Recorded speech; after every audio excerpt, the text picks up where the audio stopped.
지금 느낌은 여전히 올해 1월 달에 삼성전자의 느낌이 아직은 좀 강합니다.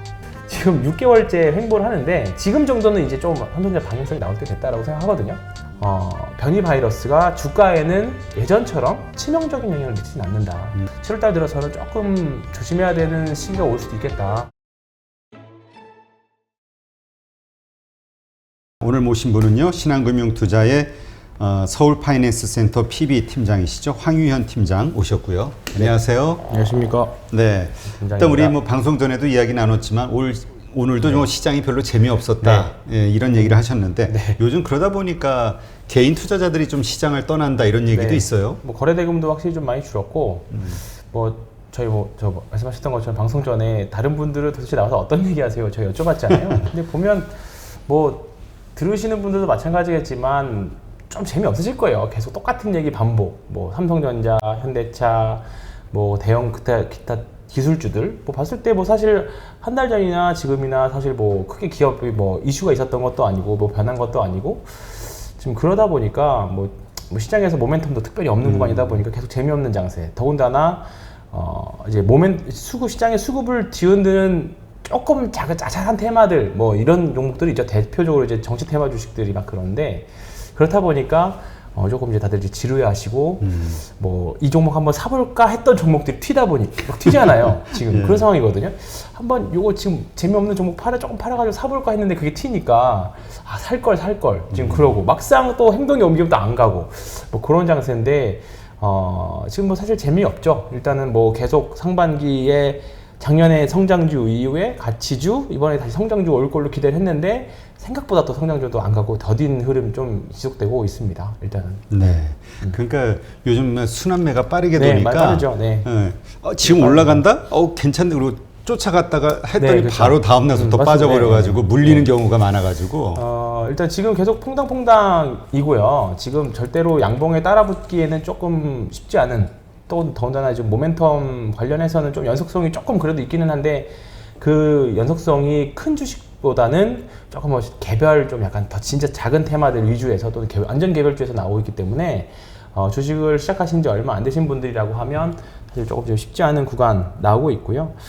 최근에는 이제 여러 가지 이슈가 있었지만 이제 델타 변이 이슈가 나오면서 제가 좋다고 말씀드렸던 종목들의 사실 조금 전제 조건이 흔들리는 종목들이 좀 나왔었죠. 대표적으로 하이트진로 같은 경우에는 이제 7월부터는 본격적으로 좀 좋을 거라고 이제 모임도 확산되고 술도 많이 먹을 거라고 했는데 당연히 이런 이슈들이 당연히 변수가 됩니다. 이런 이제 생각했던 변수인데 아직까지는 팔 이유는 아니라고 생각하고요. 그 부분에 관련해서 여행주나 놀자 주식도 관련해서는 좀 뒤에 또 다시 한번 말씀드리도록 하겠습니다. 아니요, 어떤 분이 댓글 다셨어요. 그 황 팀장이 자신 있게 얘기해가지고. 하이트 주식을 샀는데 지금은 속상해서 술 마신다고. 지금 요즘에 마찬가지로 저도 마찬가지예요. 네, 하이트 진로 지금 저도 마찬가지로 주식 열심히 주가 부양하려고 하고 있고요. 여전히 하고 있습니다. 하고 있고 뒤에 좀 약간 제 매매 팁 관련해서 같이 좀 말씀드리도록 할게요. 네. 하이트 진로는. 자, 하여튼 이 델타 바이러스, 변이 바이러스 때문에 하여튼 이 콘택트 경제와 관련된 어떤 부분들이 다 흔들리는 것 같은데 이게 좀 이렇게 금방 끝날 이슈로 봐요? 아니면 이게 좀 오래 갈 거라고 봐요? 제가 이쪽 전문가는 아니라서 감히 이걸 예상하는 것 사실 자체가 좀 무의미하기는 한데 일단은 조금 이제 잦아드는 거 아닌가 생각해요. 일단은 그냥 지금 그래도 우리 증권가에서 보는 그 컨센서스는 있을 거 아니에요? 컨센서스라고 보기보다는 그냥 제 개인적인 의견 말씀드리는 게 나을 것 같아요. 그냥 지금 그래야 욕을 먹더라도 혼자 욕 먹지 일단은 저는 그냥 주가로 그냥 해석하기 그게 편하다고 생각합니다. 일단 실제로 어떻게 될든지 간에 일단 오늘 진단키트 주식들이 생각보다 좀 어제 오후부터 해서 좀 이제 약세의 모습을 보여줬거든요. 시즌 같은 거 보면 차트를 좀 볼까요? 네. 시즌을 보면 오늘 일단은 주가가 하락이 좀 나왔죠. 일단은 막판에 대량 거래가 나오긴 했습니다만 아직까지는 저 추가 상승 여전히 좀 기대심은 좀 많이 가지고 있다라고 봐요. 주가가 대량 거래도 나왔고 바닥 탈출하는 그리고 무상 증자도 했었고 그리고 이제 쉬어가는 구간 그리고 시즌 외에도 다른 종목들이 진단키트 관련 종목들이 지금 다 윗꼬리를 달고 좀 쉬고 있는 구간이거든요. 그러니까 만약에 델타가 정말로 다시 한번 위협을 했으면 이런 눌림목을 만들지 않고 그냥 쭉쭉쭉 그냥 치고 나갔을 확률도 시장에서 네, 네, 주가들이 차라리 오히려 시장이 먼저 주가 그렇게 먼저 반응했을 거라고 봅니다. 근데 지금 뭐 시젠도 그렇고 다른 진단키트 주식들도 오늘 시장 보면 뭐 특별한 테마 없이 다 안 좋았잖아요. 그러니까 지금은 델타 바이러스가 일단은 실생활하고 좀 별개로 뛰어나서 실생활에 있는 델타 변이하고 그 다음에 주식시장에서의 반응은 좀 다르다. 다만 이제 그 델타로 인한 뭐 앞서 말씀드렸던 놀자 주식들에 대한 차익 실현도 우리 좀 나온 것 같고 지금 보면 오늘 호텔신라도 보면 대한항공 같은 주식들을 보면 오히려 역으로 오늘은 올랐어. 봤는데 제가 나오기 전에 네, 오히려 좀 약간 소폭이지만 오히려 좀 올랐잖아요. 오히려 또 단단하게 버티고 오히려 6월 중순 대비해서는 좀 당연히 그때는 이제 처음 나왔을 때였으니까 빠지고 그다음에 지금은 이제 버티고 있는 구간인데 대한항공도 보시면 제가 지난주에 신고가 매매 말씀드렸던 것처럼 보시면 신고가를 가긴 가는데 거래량이 별로 없잖아요. 그렇죠. 여기 터트리고 주가는 계속 가는데 거래량이 계속 그냥 없이 그냥 쭉 가는 모습들이기 때문에 사실 변이만 없었으면 조금 더 편안하게 갈 수 있을 거라고 봅니다. 근데 오히려 주식으로 봤을 때, 그냥 주가로 봤을 때 델타로 인해서 좀 약간 차익 실현의 욕구 때문에 조금 물량이 한 바퀴 회전하면서 좀 더 이제 손바뀜도 좀 일어나고 주식에 이제 좀 수급과 이제 발산, 수렴 이 과정을 거치는 건데 결국은 이제 어떻게 보면 이거를 변수로 매개로 해서 조금 더 예쁘게 그림이 또 만들어지지 않았느냐 이렇게 좀 생각하고 있습니다. 그러면 대한항공은 조금 이 눌림목 요 지나면은 다시 네, 반등을 할 것이다. 가능하다라고 봅니다. 지금 뭐 홈쇼핑에서 방송 나오는 거 보면 사실 추석 전에 갈 수 있을 것처럼 했는데 다시 조금 약간 뒤로 미루는 것 같더라고요. 네, 그것도 좀 있고 실제로 이번에 뭐 백신 맞은 친구들 보면 제 주변 사람들을 보면 이제 실제로 해외여행 하반기 계획하고 있는 사람들도 많이 있고 이런 부분들은 분명히 좀 주가에 반영될 거라고 보고 결국 이제 인간은 대단하다고 생각을 하는 게 결국은 또 잡을 거라고 봅니다. 어떻게 되든지 간에. 근데 이것도 하나의 변이 바이러스도 하나의 뭔가 이제 좀 주식에 미치는 변수라고 봤을 때 첫 번째 나오는 변수는 되게 세지만 차차 뒤로 가면 갈수록 사실 조금 변수 약해질 거라고 봐요. 저번에 우리가 처음에 뭐 남아공에서 나오는 변이 바이러스 나올 때만 해도 주가 그때 한번 되게 크게 움직였었거든요. 근데 지금 델타 또 나왔을 때도 사실 주가가 생각보다 엄청 빠지지 않았잖아요. 그러니까 계속 뭐 변이 바이러스가 뭐 추가적으로 나올 수 있을지 없을지 또는 어떻게 추가적인 영향을 미칠지는 모르겠습니다만 아직까지는 변이 바이러스가 주가에는 예전처럼 치명적인 영향을 미치지는 않는다. 네, 그래서 오히려 이런 기회를 삼아서 눌리는 종목들은 좀 주가 당연히 좀 쉬어가는 당연히 명분은 됩니다. 명분은 되고 당연히 이걸로 인해서 종목을 교체하려고 하는 사람들도 많이 있다 보니까 이제 지수는 그 안에서 뺑뺑뺑 도는 게 거기서 나타난다고 보거든요. 그래서 이제 지금 구간이 쉬어가는 구간, 이제 새로운 모멘텀을 좀 기다리는 구간 이렇게 보시면 될 것 같습니다. 하긴 시장은 미리 알고 있다. 네, 이게 그렇죠? 저도 요즘 갈수록 느껴지는 게 어떤 이유 없이 요번에 그 삼성전자 우리가 주가가 잘 안 움직인다고 참 오랫동안 얘기했잖아요. 근데 그 노근창 센터장이 이 서버 쪽이 좀 불안하다고 갑자기 그 목표 주가를 하향했더라고요. 11만 원에서 10만 원으로. 그걸 보면서 이미 시장에서는 모든 거를 다 알고 있었구나. 그렇죠. 그렇게 이거를 되게 좀 약간 확대 해석하시는 분은 음모론까지도 말씀들도 하시고 좀 이렇게 차트를 저보다 더 차트를 맹신하시는 분들은 이런 케이스도 있었어요. 몇 년 전에 포항에서 지진 났을 때 지진 관련 주식들이 며칠 전부터 사실 움직였던 부분들이 있었거든요. 그거까지 예측한 거 아니냐 이렇게까지도 예상하시는 분들도 있어요. 심지어 극단적으로. 근데 이제 거래량, 저도 이제 한국 시장의 특이 사항 때문에 저도 이제 거래대금 많이 보는데 그런 부분들 저는 일정 부분 좀 맞다고 봅니다. 일단은 그러니까 주식 투자를 할 때 기본적으로 이제 전제 조건이 이제 큰 틀로 나뉜다고 하면 기술적 분석하고 기본적 분석이 나누잖아요. 그렇죠. 기본적 분석, 그러니까 워렌 버핏 같은 우리나라 이제 대표 가치 투자를 하시는 분들은 시장은 비효율적이라서 지금의 가치와 실제 가격과는 지금 가격과 실제 가치랑은 괴리가 있어서 언젠가는 효율적으로 가면 갈수록 가치가 가격을 따라간다. 그렇게 되는 거고, 이제 기술적 분석, 저 같은 사람들은, 좀 더 이제 방향을 쪽에 놓은 사람들은 시장은 효율적이다. 그래서 주가가 안 가는 데는 다 이유가 있다. 이 주식이 되게 싸다. 엄청 싸게 움직인다. 그거는 다 싼 이유가 있다. 우리가 모르는 이유가 있다. 그렇게 바라보는 거죠. 그래서 저는 약간 후자 쪽으로 주식을 바라보려고 합니다. 주가가 안 움직이는 거는 이미 다 이유가 있고, 반영될 것도 다 반영됐고 이제 움직인다 그렇게 보는 거죠. 그래서 그걸 조금 더 그나마 앞서서 예측해 볼 수 있는 게 제가 계속 말씀드렸던 거래량이나 거래대금들이고 그걸 이용해서 좀 예측하고 대응해서 나가는 이제 그렇게 하는 방법이니까 이거는 어느 게 맞고 어느 게 틀리다 그런 개념은 아니에요. 같이 잘 활용해 같이 활용할 수도 있고 이거는 다르다의 개념이지 틀리다의 개념은 아닙니다. 그래서 약간 그 예전부터 항상 뭐 이런 인터넷 주식 카페 같은 데 가면 항상 싸워요. 기술적 분석하시는 분들하고 기본적 분석하시는 분들. 근데 뭐 싸울 필요 없어요. 그냥 자기 취향에 맞는 취사 선택해서 하면 되거든요. 그렇기 때문에 뭐 제가 뭐 분석해 드리는 게 맞든 틀리든지 간에 그냥 취사해서 알아서 들으시면 되고 또 뭐 기본적 분석 거기에다가 또 기본적 분석에서 잘 보고 있는 주식이었는데 차트까지 맞아 들어가서 좋은 거잖아요. 네, 그렇게 해서 하이브리드 전략 사용하시면 좋으니까 이렇게 해서 보시면 좋을 것 같습니다. 네. 자, 그러면 일단 참 시장에서 빠져나가는 개인들도 분명히 많아지고 네. 있는데 그럼에도 불구하고 오늘도 뭐 1조 2천억 정도 네. 개인이 순매수를 했단 네, 말이에요. 맞습니다. 근데 대부분 뭐 카카오하고 자동차주를 샀다? 네. 쏠림 현상이 좀 강한 것 같은데. 아침에 뭐 자동차가 좀 상대적으로 셌었다가 좀 오후에 결국 또 밀렸는데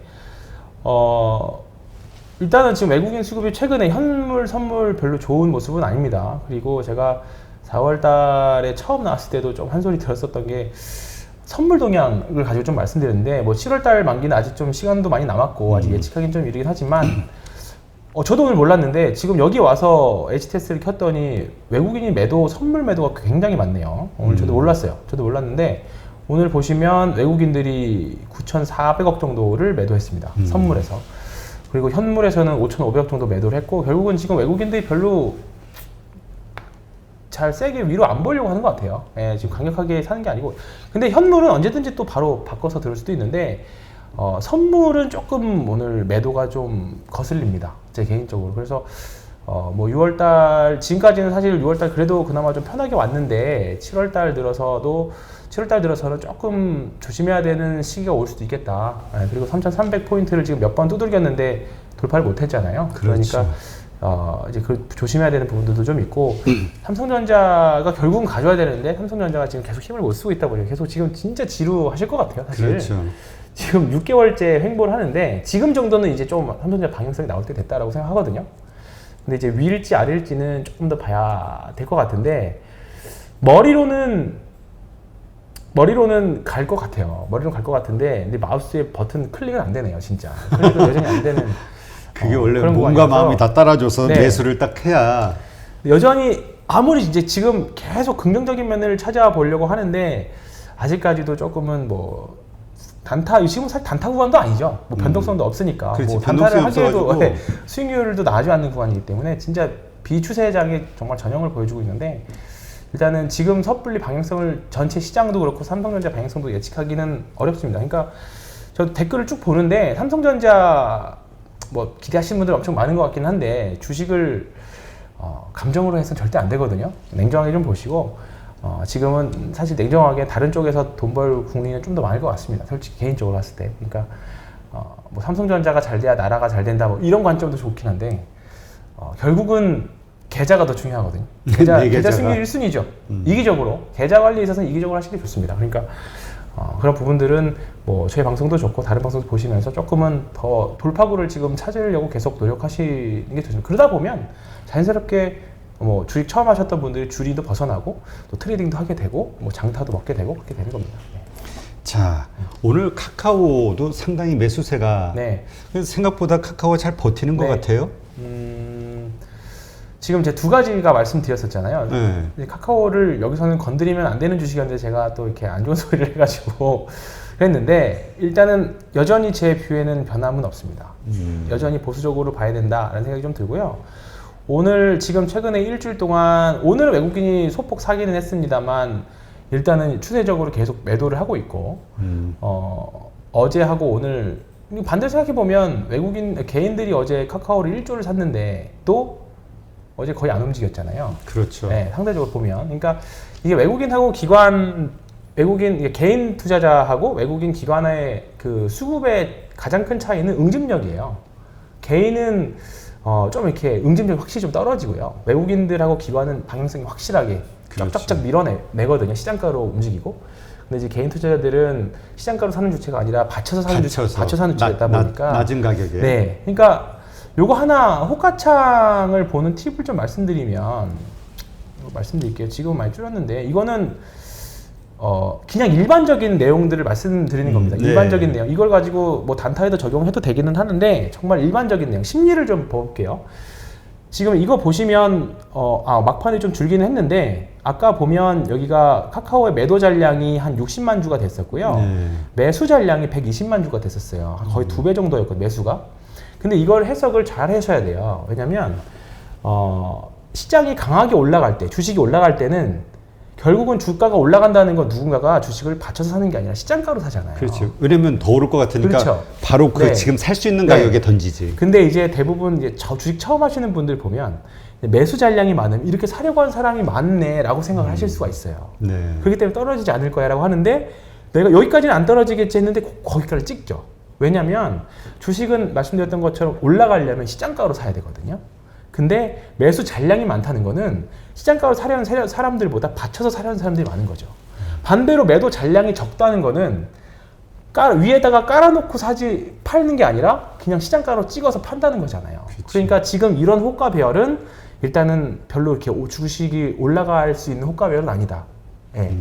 그러니까 반대로 오늘 만약에 장중에 급등하는 주식들을 보면 매도 잔량은 굉장히 많고요. 매수 잔량이 적습니다. 매수 잔량이 적다는 거는 근데 막 예를 들어서 급등하는 주식을 호가창을 막 보고 있으면 내가 이 주식 딱 받쳐놓고 있으면 그냥 막 올라가잖아요. 그럴 때 많잖아요.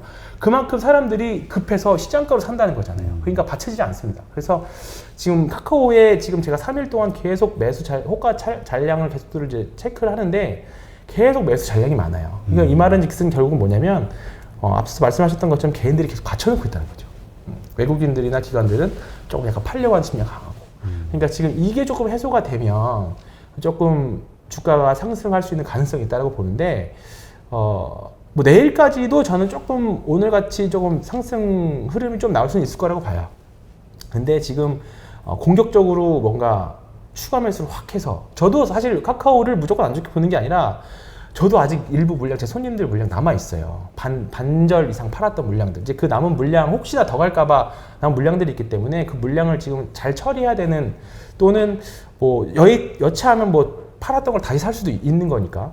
근데 이제 그걸 고민하는 구간이기 때문에 카카오를 계속 이제 관찰을 하고 있는데 일단은 아직까지는 최소 중립 의견입니다. 저는 아직 여전히 중립 의견이고 삼성 엔지니어링은 진짜 삼성 엔지니어링 제가 생각했던 흐름대로 나오고 있어요. 잘 반등하는 것 같던데요? 아니죠. 그냥 밀렸죠, 쫙. 오늘 밀려? 네. 나 오전장을 봤었거든. 네, 어제가 오전에 밀렸었고 오후 들어서 그냥 주가가 확 밀렸죠. 거래대금까지 터지고. 그러니까 제가 주의해야 될 게 요런 캔들입니다. 요런 캔들. 요게 되게 위험해요. 이게 그러니까 많이 떨어졌으니까 사야지 하고 여기서 따라붙다가 세게 얻어 터지는. 네, 이게 돼요. 그러니까 카카오는 사실 상대적으로 조금 이제 워낙에 개인 매수가 많이 붙다 보니까 좀 버티는 부분들은 좀 있는 것 같긴 한데 삼성 엔지니어링 같은 경우에는 상대적으로 개인 투자자들도 적고 하다 보니까 어제 봤구나. 네. 어제 그러니까 하여튼 그래서 봤는데 제가 이사하느라 정신이 없어져. 네, 이게 금요일 날 긴 운봉이었고 이게 어제였고 이게 오늘인데 거래대금이 더 많이 나왔잖아요. 네, 그죠. 이거는 조금 조심해야 되는 거죠. 그래서 저는 카카오는 일단은 아직까지는 제가 생각했던 변동폭 뭐 반등다운 반등은 아니잖아요. 그렇죠. 거기서 왔다 갔다 하는 거니까. 근데 그거를 지금 추세 전환이라고 생각하고 하기에는 좀 아직 이르다. 근데 카카오 같은 경우 다시 상승하기 위해서는 그때 얘기했듯이 그 떨어질 때 그 어떤 거래량 이걸 압도할 만한 뭔가 확 나와야 되는데 거래 대금이 지금 3조를 과연 카카오를 누군가 살 수 있을까? 그러니까 또 지금 1조씩 개인들이 샀다고 하면 그만큼 여력이 적어진 거잖아요. 그렇죠. 떨어진 것도 있고 지금 외국인들의 기관은 위에서부터 팔고 있는데 지금 요 정도 떨어졌다고 팔기에도 조금 아직은 애매한 자리인 거죠. 아예 가격 메리트가 생긴 것도 아니고 시장 상황이 녹록한 것도 아니기 때문에 저는 여전히 카카오 같은 경우에는 뭐 중장기 성장성 뭐 좋기는 한데 지금 느낌은 여전히 올해 1월 달에 삼성전자의 느낌이 아직은 좀 강합니다. 카카오에서 보여준 느낌은. 그래서 여전히 저는 중립 의견, 뭐 보수적인 의견 말씀드립니다. 일단은 어제하고 오늘 거래량이 적은 건 좋아요. 좋아서 반등이 나온다라고 하면 한 16만 5천 원 정도까지 또는 뭐 16만 3천 원에서 이 정도까지는 반등 나온다고 봅니다. 근데 거기 가더라도 저는 안 살 것 같아요. 네, 있는 거를 팔려고만 노력할 것 같지. 그러니까 반등 시 매도를 노린다 이거죠. 그렇습니다. 네. 장기적으로 상승할 네. 거로 보는 게 아니라. 저는 더 싸게 살 수 있는 시간이 올 수 있을 거라고 보고요. 또 카카오를 또 매도 의견 냈다 그래가지고 또 어떤 댓글이 달릴지 예상이 되는데 일단은 저는 뭐 이거 말고도 좋은 주식도 많거든요. 뭘 굳이 여기서 위험하게. 고점에서 위험하게 이거를 해요. 성장주라고 보는 종목들 더 많거든요. 그러니까 희한하게 보면 참 사람 심리가 그런 게 뭐 이게 저희 뭐 여기 말고도 다른 뭐 이제 경제 방송 같은 데 나가서 추천하면 많이 올라 있는 걸 추천을 하면 뭘 오르기 전에 말해주지. 그렇지. 말씀들 많이 하잖아요. 그거 하면 또 안 오를 때도 많거든요. 그러니까 추천하셨던 분들이 많이 오르니까 이제 더 올라가는 종목들이 더 올라갈 것 같아서 추천들을 많이 하는데 막상 또 거기서 하면 이렇게 많이 오른 거를 또 추천하냐 이렇게 말씀들 하시고 그러면 카카오는 쌀 때 추천 안 하고 지금도 추천을 해야 되나요? 그 개념 저는 그렇다고 봐요. 이게 지금 사람들이 아마 이제 그런 댓글 안 좋은 댓글 달리신 분들은 아마 보유자시니까 그러실 수 있기는 한데 저는 조금은 냉정해야 된다라고 생각합니다. 알겠습니다. 저도 카카오를 어떤 분을 팔았냐면 400% 나신 분 팔았어요. 400% 난 분. 그분도 동의를 했고 그렇기 때문에 뭐 단타로 들어가서 한 거 아니고요. 저도 충분히 먹을 만큼 먹었고 오랫동안 버텼고 지금 정도는 차익실현 한번 해도 된다. 그런 관점을 접근한 거니까 그렇습니다. 네, 알겠습니다. 카카오는 참 조심스럽네요. 네. 아주 너무 조심스러워하는데.